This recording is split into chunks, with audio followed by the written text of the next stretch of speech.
Vamos a ir a Éxodo, vamos a ir a abrir la palabra del Señor allí en el Pentateuco, en la Torá, Éxodo capítulo 40, ya la culminación de este libro, y vamos a leerlo completo allí.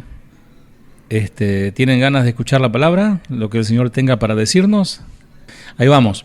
Dice Éxodo 41, luego Jehová habló a Moisés diciendo: en el primer día del mes primero harás levantar el tabernáculo de reunión. Obviamente estoy leyendo una versión actualizada, ¿no?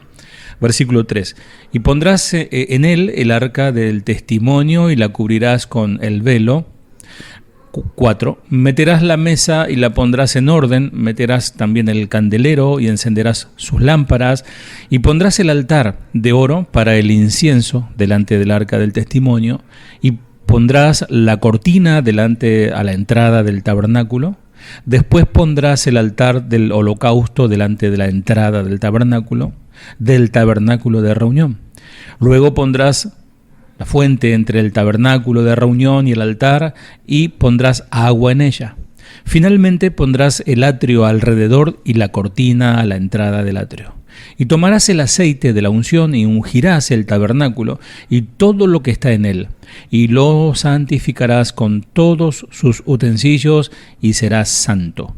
Ungirás también el altar del holocausto y todos sus utensilios, y santificarás el altar, y será un altar santísimo. Asimismo, ungirás la fuente y su base, y la santificarás. Y llevarás a Aarón y a sus hijos a la puerta del tabernáculo de reunión, y los lavarás con agua. Y harás vestir a Aarón las vestiduras sagradas, y lo ungirás y lo consagrarás para que sea mi sacerdote. Después harás que se acerquen sus hijos y le vestirás las túnicas, y los ungirás como ungiste a su padre, y serán mis sacerdotes, y su unción les servirá por sacerdocio perpetuo por sus generaciones. Y Moisés hizo conforme a todo lo que Jehová le mandó. Así lo hizo. Así, en el día primero del primer mes, en el segundo año, el tabernáculo fue erigido. Moisés hizo levantar el tabernáculo y asentó sus basas, y colocó sus tablas, y puso sus barras, e hizo alzar sus columnas. Levantó la tienda sobre el tabernáculo y puso la sobrecubierta encima del mismo, como Jehová había mandado a Moisés. Y tomó el testimonio y lo puso dentro del arca, y colocó las varas en el arca y encima el propiciatorio sobre el arca. Luego metió el arca en el tabernáculo y puso el velo extendido, y ocultó el arca del testimonio como Jehová había mandado a Moisés. Puso la mesa en el tabernáculo de reunión al lado norte de la cortina, fuera del velo. Y sobre ella puso por orden los panes delante de Jehová, como Jehová había mandado a Moisés. Puso el candelero en el tabernáculo de reunión, enfrente de la mesa, al lado sur de la cortina. Y encendió las lámparas delante de Jehová, como Jehová había mandado a Moisés. Puso también el altar de oro en el tabernáculo de reunión delante del velo, y quemó sobre él incienso aromático, como Jehová había mandado a Moisés. Puso asimismo la cortina a la entrada del tabernáculo, y colocó el altar del holocausto a la entrada del tabernáculo de reunión, y sacrificó sobre el holocausto y ofrenda, como Jehová había mandado a Moisés. Versículo 30. Y puso la fuente entre el tabernáculo de reunión y el altar, y puso en ella agua para lavar. Y Moisés y Aarón y sus hijos lavaban en ella sus manos y sus pies, cuando entraban en el tabernáculo de reunión, y cuando se acercaban al altar, se lavaban como Jehová había mandado a Moisés. Y finalmente erigió el atrio alrededor del tabernáculo y del altar, y puso la cortina a la entrada del atrio. Así acabó Moisés la obra. Entonces, la gloria del Señor, una nube cubrió el tabernáculo de reunión, y la gloria de Jehová llenó el tabernáculo. Y no podía Moisés entrar en el tabernáculo de reunión, porque la nube estaba sobre él y la gloria de Jehová lo llenaba. Y cuando la nube se alzaba del tabernáculo, los hijos de Israel se movían en todas sus jornadas. Pero si la nube no se alzaba, no se movían hasta el día en que ella se alzaba, porque la nube de Jehová estaba de día sobre el tabernáculo y el fuego estaba de noche sobre él, a vista de toda la casa de Israel en todas sus jornadas. Bueno, wow, tremenda lectura, ¿no? Y vemos aquí, bueno, obviamente, el orden establecido por Dios, el detalle, ¿no? El detalle, y vemos que en reiterada ocasión dice, y Moisés hizo como le mandó el Señor, y Moisés hizo como le mandó Jehová. Después que estaba todo ordenado, se purificaron, pusieron todos los utensilios en su lugar, acomodaron los panes, eso es asombroso, ¿no? En un orden específico. Eran 3 panes. El pan del medio se sacaba y se partía, o sea, se tipifica la persona de Cristo. Es impresionante cómo está todo, la tipología en todo el mobiliario y la liturgia del tabernáculo. Y después del orden, después que podamos decir la iglesia se ordenó, descendió la presencia de Dios. Y eso podríamos aplicarlo a nuestra vida personal, ¿no? Que tenemos tanto por ordenar. Ayer ordenamos algo en nuestra vida y hoy otra vez fallamos al Señor. Yo no sé, estoy sin duda, sé que el Señor nos va a hablar y nos va a ministrar. Por eso es importante que estemos atentos a la voz de la palabra de Dios. Estos últimos capítulos de Éxodo son la ejecución, la obediencia a los mandatos de Dios y como resultado, ¿no?, la bendición de su presencia, porque se puede acomodar un montón de cosas, hacer mucho activismo, muchas cuestiones, pero si no está la presencia de Dios allí, no tiene ningún sentido. Israel trae ofrendas e inicia la construcción del tabernáculo, siguiendo en obediencia al detalle cada palabra de Dios. Por eso, pastores, si Dios les direcciona algo, al detalle. No hay que dejar nada librado al azar, no hay que omitir nada que Dios te esté ordenando. La palabra, tal como el Señor le había ordenado a Moisés, es repetida varias veces hasta el capítulo 40, versículo 33. Cuando Moisés terminó la obra, ahora Israel está a punto de salir del monte Sinaí. Porque ellos estaban allí en Sinaí, ahí en la zona donde vivía el suegro de Moisés, etcétera. Y ellos ahora iban a salir al peregrinar, al vasto desierto. Recién ahí iban a salir. Después del Señor ordenar las cosas, ordenar lo espiritual. ¿A dónde? Al lugar que Dios le había prometido, le había dado como heredad a su pueblo. Dios había redimido a Israel de Egipto, lo salvó del faraón y su ejército en el Mar Rojo y lo llevó hasta el monte Sinaí para sellar un pacto con ellos. Y entendamos que este pueblo estuvo 400 años bajo la sumisión y bajo la, digamos, idiosincrasia, si querés, egipcia. Si bien ellos mantenían y hubieron hombres fieles en el pueblo hebreo, en el pueblo de Israel, que mantuvieron la palabra en sus corazones escrita y se la transmitían a sus hijos, ¿no? Como el Señor lo había estipulado, ¿no? La fe, ¿no? La fe de Abraham, la historia de José. Hasta ese momento no estaba escrito la Torá, y obviamente ellos estaban siendo protagonistas de esa situación. Pero qué importante que ellos no se olvidaron de Dios, pero a la vez sus cabezas estaban mundanalizadas. Por eso hay muchos cristianos que vienen a la iglesia, pero todavía adoran ídolos, en el sentido de que todavía siguen dando rienda suelta a su carne. Entonces, para que descienda la presencia de Dios hay que ordenar. Y Dios renovó este pacto por gracia, respondiendo a la intercesión de Moisés, el mediador que Dios había provisto para el pueblo, un mediador que anticipa a Cristo. Ahora los pastores vienen a ser la tipología de Moisés. Ellos tienen que estar en la presencia de Dios para poder llevar al pueblo la palabra, la instrucción. Ellos son los que tienen que mostrar primero el el fruto, ¿no?, de lo que Dios está haciendo. Al estar en la presencia de Dios, algo tiene que pasar. Ahora Israel está listo para salir. Sale del Sinaí al desierto.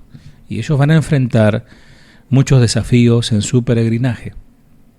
Le van a esperar enemigos muy poderosos que van a enfrentar. Naciones que tratarán de impedir que ellos tomen posesión de la tierra prometida. ¿Estará Dios con ellos cuando sus enemigos acechen? ¿Qué piensan ustedes? Me gustaría que me puedan decir algo. ¿Estará Dios con ellos? Bueno, enfrentarán también su peor enemigo. ¿Cuál será su peor enemigo? Su corazón rebelde. Su corazón rebelde. Que, como ya sabemos, estaba muy propenso. Ellos dudaban de Dios. Dudaban de la promesa de Dios. Dudaban de Moisés. ¿Estará Dios con ellos en medio de su rebelión? ¿Será Dios paciente y misericordioso para acompañarlos en medio del fracaso? Yo veo que Moisés tenía una fe sólida, ¿no? Aunque el pueblo no. Por eso el líder, el pastor en este caso, tiene que tener una fe sólida, moverse en fe. Yo recuerdo que hace muchos años un pastor anciano me dijo: Jorge, si vas a pararte allí y no vivís la fe, si no sos un hombre de fe, no le hagas perder el tiempo a esa gente. Porque la fe hay que vivirla. No solamente enseñarla, no solamente ser correcto, teológicamente correcto, ¿no? Fe pistis, fe emuná en hebreo, y podemos dar cátedra de eso, pero si no tenemos la fe, la vivencia de la fe, cada día, ver el milagro de Dios, no podemos llevar adelante una obra de llevar a otros a Cristo. ¿Te hiciste la misma pregunta? ¿Está Dios realmente con ustedes? ¿Está realmente Dios con nosotros? Bueno, Israel tendrá también que enfrentarse a la rutina de su vida ordinaria como peregrinos, obviamente. No fue fácil. Tendrán que criar a sus hijos en medio del desierto, confiar en Dios para que Dios los alimente en medio de una tierra estéril como el desierto. Van a tener que enfrentarse a preguntas de sus hijos. ¿Por qué estamos en el desierto, papá? Mamá, ¿por qué Dios nos trajo aquí? ¿Por qué estamos sufriendo? Quizás puede ser el caso de alguno de nosotros. Hoy mismo quizás te estés haciendo esta pregunta mientras estás enfrentando situaciones difíciles. Y vos decir, ¿será que Dios se equivocó conmigo? ¿Qué será? Quizás hayas enfrentado burlas por ser cristiano, quizás tus familiares te han dado la espalda, quizás te encontrás en medio de una prueba, una pérdida, una enfermedad, escasez, un matrimonio en crisis, hijos difíciles, padres enfermos. Quizás te estás preguntando, ¿será que Dios está conmigo? Tal vez estás lidiando con la culpa, fracasaste en obedecer a Dios, fallaste otra vez y sabes que no estás viviendo a la altura de tu llamamiento y vocación. Quizás también te estés preguntando, ¿será que Dios está conmigo? ¿Perfeccionará Dios su obra en mi vida? ¿Vendrá a restaurar el Señor las cosas? ¿O lo que estamos enfrentando en medio del caos de nuestro peregrinaje es lo que vamos a tener que acostumbrarnos? Amados, cuando no estamos seguros de que Dios está con nosotros, sucede algo. Aumenta la inseguridad, aumenta el afán, aumenta el temor, aumenta la ansiedad, se intensifica el dolor, la culpa, la desesperanza y la amargura. Que todo eso trae, obviamente, ese combo explosivo te trae depresión. Te tirás a la cama y no querés levantarte, no querés salir al mundo. Cuando dudamos de que Dios está con nosotros es cuando aflora la idolatría y con ella el vacío. Claro, porque cuando no adoramos al verdadero Dios vamos a terminar adorando a otra cosa. Necesitamos confiar en alguien.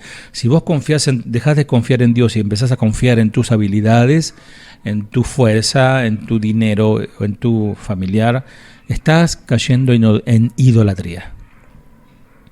Al final del libro del Éxodo, Israel obtiene una respuesta a su pregunta. Y por medio de esa respuesta, Dios nos está mostrando anticipadamente la realidad de su presencia en medio nuestro.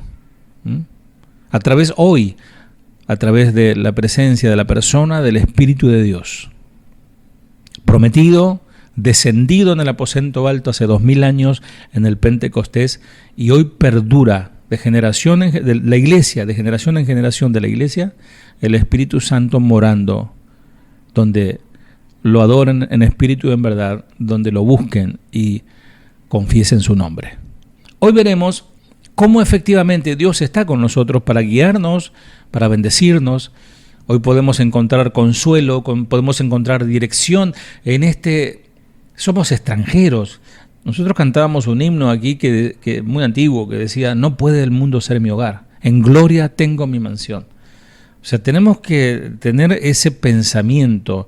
Estamos de paso por este mundo. Somos peregrinos y extranjeros. Somos advenedizos. Hermanos, amados, no estás solo en el mundo. Dios está con nosotros, guiándonos, sosteniéndonos en medio de cada desafío. Y Él va a permanecer con nosotros hasta nuestro final. Nuestro Dios es poderoso para salvarnos, para sostenernos hasta que lleguemos a casa. Dice Éxodo 40, 33 al 38, haciendo un repaso: Moisés levantó el atrio alrededor del tabernáculo y del altar y colgó la cortina para la entrada del atrio.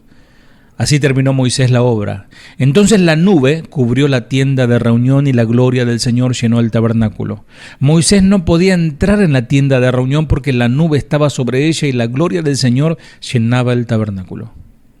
Y en todas sus jornadas, cuando la nube se alzaba de sobre el tabernáculo, los israelitas se ponían en marcha, pero si la nube no se alzaba, ellos no se ponían en marcha hasta el día que se alzaba.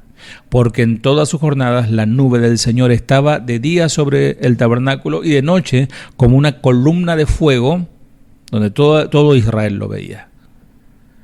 Cada vez que Israel, literalmente lo que pasó en el desierto, se pregunte si Dios está con ellos, solo tenían que mirar hacia el tabernáculo, que estaba en medio del campamento, o sea, en medio, bien situado en el centro. Y así podían levantar la vista y ver la presencia de Dios a través de esa manifestación, que fue la nube de día y la columna de fuego de noche. Si bien ese no era Dios, era una manifestación de Dios. La columna de nube le acompañaba de día y la columna de fuego de noche. El Dios de Israel no es un Dios lejano, escuchá. El Dios trascendente se reveló a ellos en Sinaí. Y es también un Dios inmanente. ¿Qué significa la inmanencia? Que está cercano, que habita en medio nuestro. Él está con nosotros aquí y a 2.600 kilómetros de Buenos Aires hasta allí está con ustedes también. Miren qué grande que es Dios. Que está con nosotros para guiarnos y para salvarnos. Y este era el propósito de Dios al redimir a Israel de Egipto. Éxodo 29, 43 al 46. Allí me encontraré con los israelitas y el lugar será santificado por mi gloria. Santificaré la tienda de reunión y el altar. También santificaré a Aarón y a sus hijos para que me sirvan como sacerdote. Habitaré entre los israelitas y seré su Dios. Y conocerán que yo soy el Señor su Dios, que los saqué de la tierra de Egipto para morar yo en medio de ellos. Yo soy el Señor su Dios. A pesar, amados, de todos los temores y preguntas de Israel, Dios ha descendido para habitar en medio de ellos. Se ha hecho visibles para apaciguar todas sus dudas, para aquietar todos sus temores. No era para menos, No era para menos tener toda tu familia entre medio de serpientes, escorpiones, frío gélido de noche, calor abrasador de día. Por eso la nube los cubría, el fuego de noche los calentaba. Era maravilloso eso. Recordemos, amados, que hasta este momento, el pecado había apartado al pueblo de la santidad de Dios y el pecado no había sido tratado por completo. Estaba en un proceso todo eso.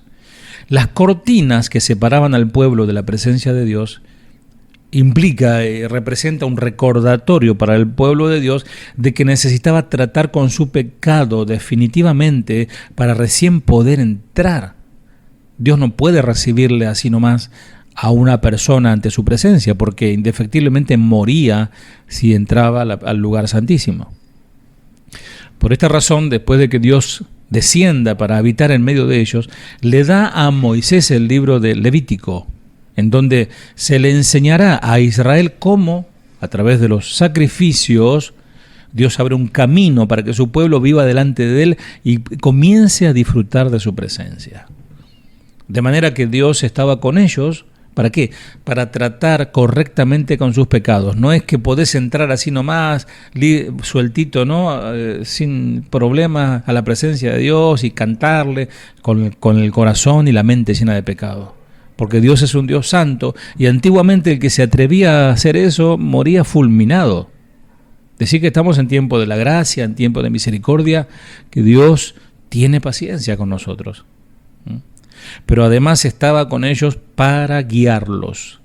Dios guió a su pueblo mientras peregrinaban hacia tierra prometida. Cuando se movía la nube, ellos avanzaban. Si Dios no se movía, ellos se quedaban quietitos. Eso es importante, amados, que a veces somos muy... mi antiguo pastor, ¿no? Cuando yo era niño, me decía: Jorge, por los caminos de Dios no corras como un demonio. Me decía, ¿no? A veces queremos ir delante, no, tengo buenas ideas, vamos para acá, vamos a viajar acá, hacer lo otro, abrir allí. Amados, si Dios no... Bueno, Pablo nos enseña claramente, ¿no? Y por Hechos 16 creo que ellos querían ir acá y allá y el Espíritu Santo le dijo que no. Por eso es importante ser sensibles a la voz de Dios, sensibles, discernir qué es lo que Dios quiere que hagamos. Si Él avanza, yo avanzo. Si Él me dice que me quede quietito aquí, no, que yo me quiero ir a, no sé, a Miami a evangelizar, yo me quiero ir a algún lugar a abrir una obra y no quiero estar más aquí en este lugar. Amados, ¿saben cuántas veces pensé yo eso? De irme y pastorear en otro lugar, y Dios me dijo que no. Y me puso donde estoy ahora y me doy cuenta que era la voluntad de Dios. Entonces, seamos sabios y miremos simbólicamente la nube, ¿no? Esta nube también garantizaba para ellos la provisión permanente de Dios. Todo Israel podía recolectar su comida cada día, podían levantar sus ojos y ver la gloria de Dios en medio de ellos y agradecer por cuánto Dios proveía cada mañana para todas sus necesidades físicas, como lo habían hecho el día anterior, como Dios lo había hecho. En aquel tiempo, si alguien ponía un negocio, bueno, acá tenemos, no sé si conocen ustedes, acá está La Salada, que es uno de los centros comerciales, uno de los más grandes del mundo, en Sudamérica, o por lo menos en Sudamérica. En La Salada, la mayoría son todos paisanos de ustedes, lo manejan todos ellos, es grandísimo. Y ahí, bueno, todo se trabaja mucho textil, sobre todo textil, ¿no? ¿Saben qué? En ese tiempo, si hubiesen estado en el desierto queriendo hacer su negocio, se iban a morir de hambre porque no iban a vender nada. ¿Saben por qué? Porque dice el Señor que los vestidos de ellos no se gastaban. Sus calzados no se envejecían. O sea, ni el zapatero podía tener éxito. En medio de su batalla contra el pecado, en sus duras pruebas, en sus luchas contra la hostilidad de sus enemigos y en su vida ordinaria, Israel tenía un Dios que estaba con ellos, poderoso. ¿Cuántos saben que Dios es poderoso? Pueden decir amén. Para salvar, para salvar en todo sentido y sobre todo para salvar el alma. Solo Dios puede salvar.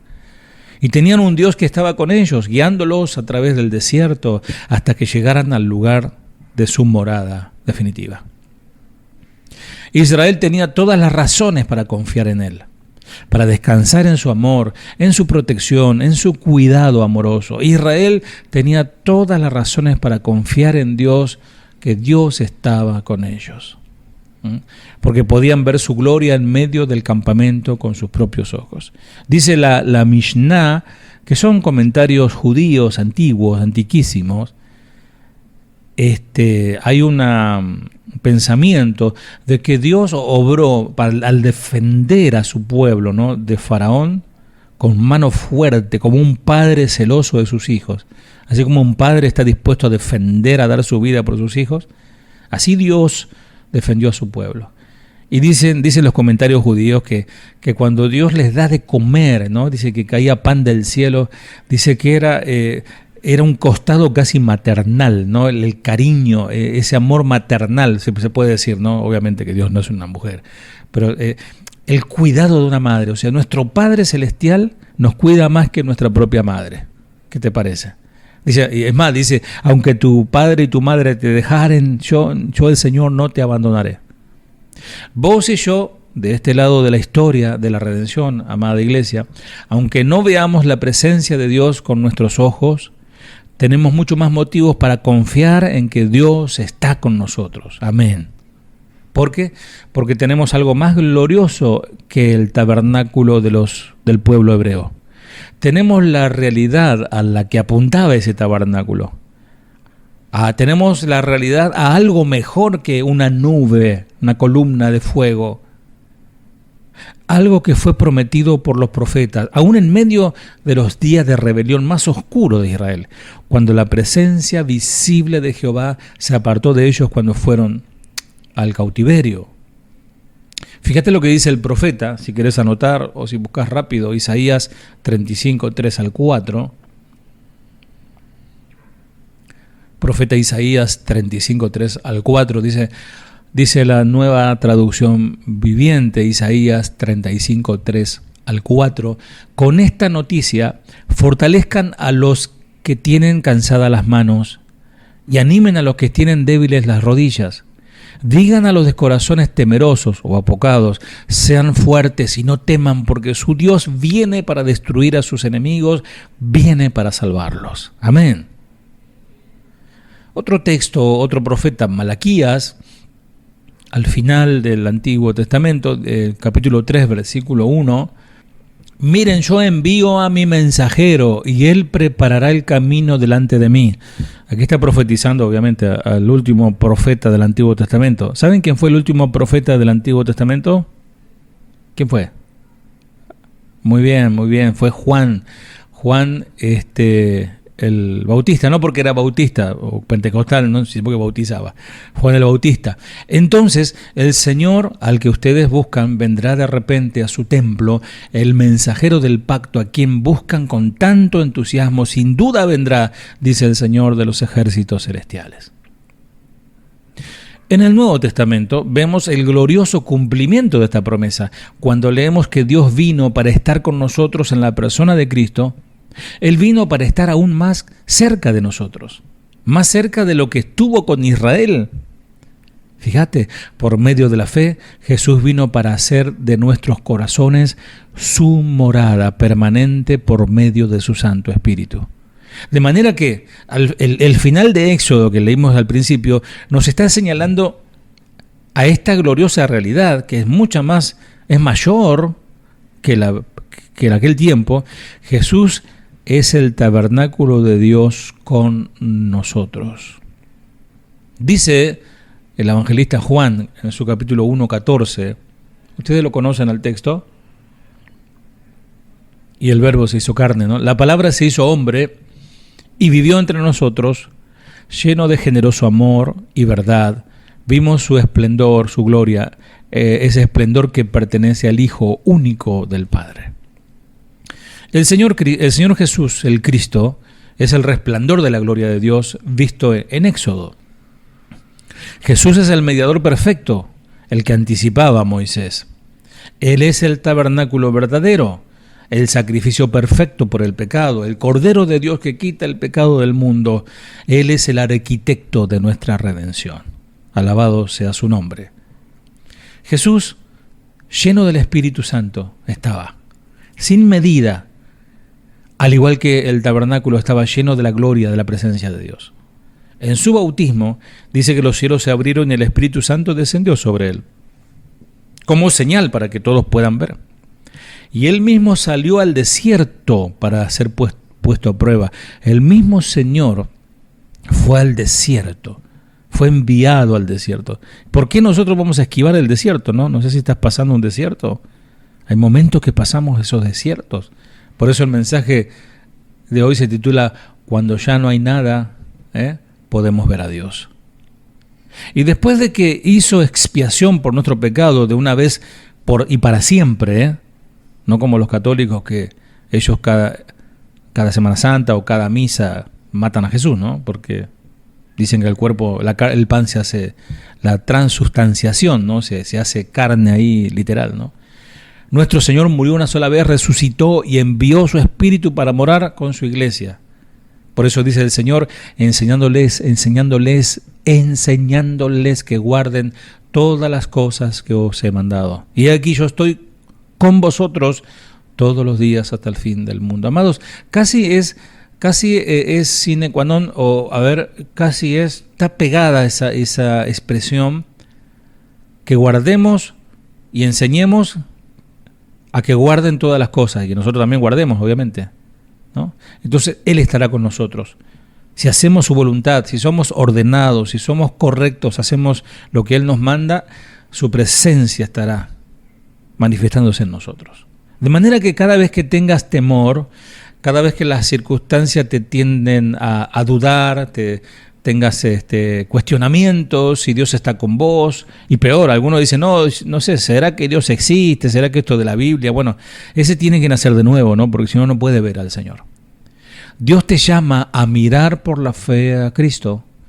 Podés confiar que Dios todavía está allí, independientemente de cómo te sientas, independientemente si no sentís la presencia de Dios, o si llorás, si no llorás, eso no importa, Dios está. Eso es lo que vale. Jesús sigue siendo, amados, Emmanuel. ¿Qué significa Emmanuel? ¿Alguien sabe qué significa Emmanuel? Claro, Dios con nosotros. Ya no como un bebé en un pesebre, como lo tienen en cada Navidad ahí, ¿no? Debajo, al lado del champán o de la sidra. No. Ya no en una cruz, sino resucitado con poder. El Espíritu ha venido a aplicarnos la salvación ganada por Cristo y a guiarnos a través de este desierto de la vida a la vida eterna. Y en este desierto de la vida no nos va a faltar, no queremos nada de este desierto, de este mundo. Amados, hay puras culebras y escorpiones y piedras. Queremos el maná de Dios. No solo de pan vivirá el hombre, sino de toda palabra que sale de la boca de Dios. Y esta es la belleza de Emmanuel, Dios con nosotros. Este es el propósito de la encarnación del Hijo de Dios. Él vino a lidiar con nuestro pecado de una vez por todas, a darle un mazazo al pecado. Vino a darnos vida a través de él. Por eso dice, anótalo porque así vamos rápido, Romanos 8, 9 al 11, dice, mas vosotros no vivís según la carne, sino según el Espíritu, si es que el Espíritu de Dios mora en vosotros. Y si alguno no tiene el Espíritu de Cristo, no es de él. Pero si Cristo está en vosotros, el cuerpo en verdad está muerto a causa del pecado, mas el Espíritu vive a causa de la justicia. Y el Espíritu a causa de la justicia es el Espíritu del hombre. Ahora dice, y si el Espíritu de Dios, de aquel que levantó de los muertos a Jesús, mora en tu vida, hermano, hermana, el que levantó de los muertos a Cristo Jesús, vivificará también vuestros cuerpos mortales por su Espíritu que mora en vosotros, en ustedes. Es decir, tocate la carne, así pellizcate la mano, date cuenta, sos carne y hueso, esto se va a deshacer, esto muere. Pero el Espíritu que mora dentro tuyo va a resucitar ese cuerpo y lo va a hacer un cuerpo glorioso. Qué tremenda promesa, amado. Como dice Chuy siempre, ¿no? El pastor Chuy Olivares nos salta lo fusible con todo esto. La mente humana no lo capta, ¿no? Pero la mente espiritual no solamente lo entiende, sino que lo acepta y dice amén. Y si el Espíritu nos ha dado vida en Cristo, ¿no estará, pregunto nuevamente, ¿no estará el Señor con nosotros para guiarnos a través de este desierto? Aunque no lo veamos como en el Éxodo no lo vieron, está más cerca de nosotros, habitando en nuestros corazones, dándonos corazones que creen en Cristo, corazones que están aprendiendo a descansar en Él, corazones que están aprendiendo a confiar en Él cada vez, no importa las circunstancias. Y a veces es más peligroso estar bien, estar sano, estar con mucho dinero, estar con todo, ¡pum!, para arriba, que estando en escasez. Porque la escasez nos lleva a estar de rodillas. La enfermedad nos lleva a estar dependiendo de Dios. Entonces, cuando seamos bendecidos, estemos sanos, tengamos el pan nuestro de cada día, haya trabajo, nos estén pagando, los negocios vayan bien, ahí es donde más tenés que aferrarte al Señor, porque raíz de todos los males es el amor al dinero. Porque cuando descansamos en la promesa de Dios con nosotros, a través de Cristo, Emmanuel, el Espíritu mismo orienta nuestros ojos a la verdad, porque el Espíritu dice os guiará a toda la verdad. ¿Y quién es la verdad? Cristo, claramente.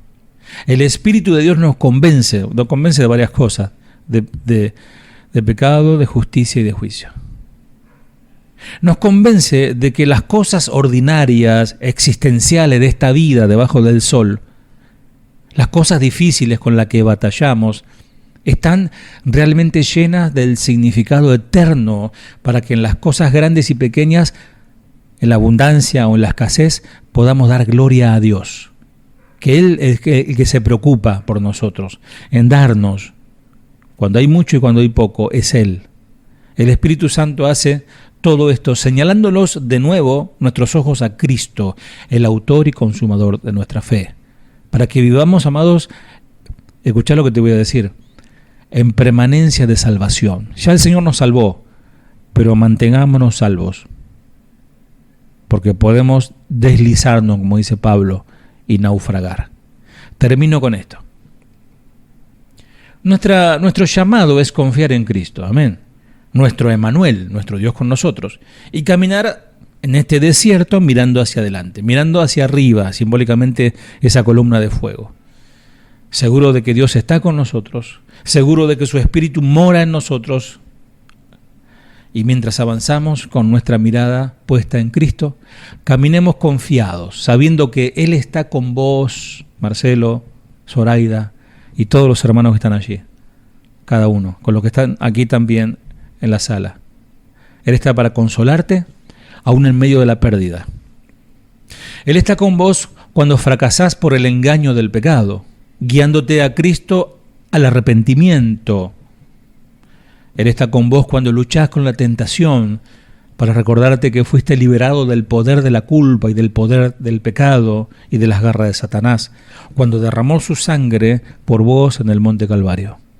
Él está con vos cuando la vida se pone difícil, en casa, con nuestro cónyuge, con tu esposo, tu esposa, tus hijos, cuando las cosas no salen bien en el trabajo.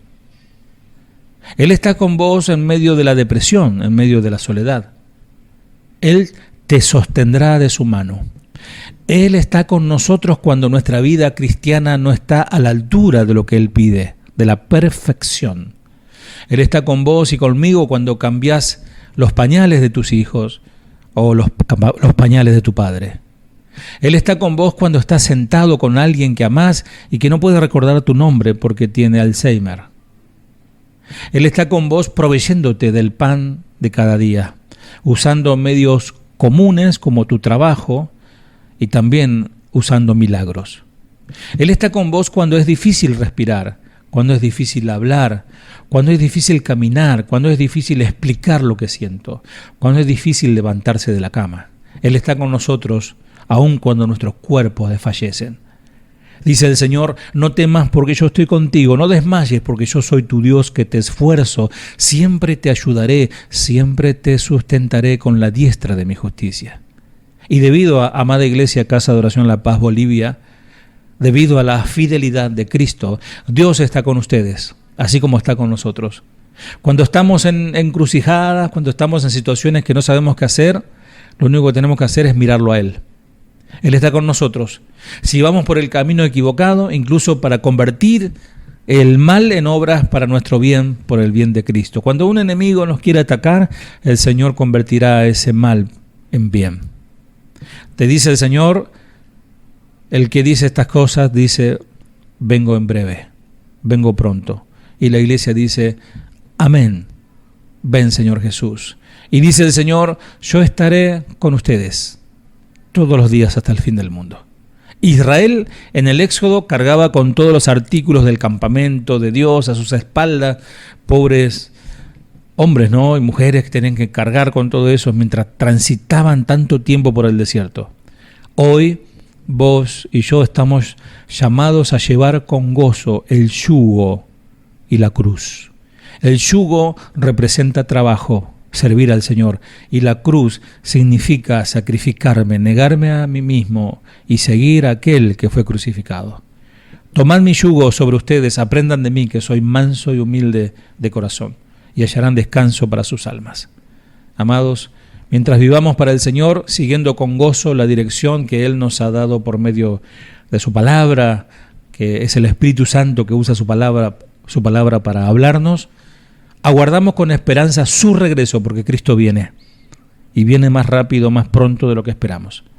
Pues el que está con nosotros es poderoso para salvar, para mantenernos firmes en la fe, hasta que le veamos con nuestros propios ojos en gloria. Amén. Que el Señor les bendiga.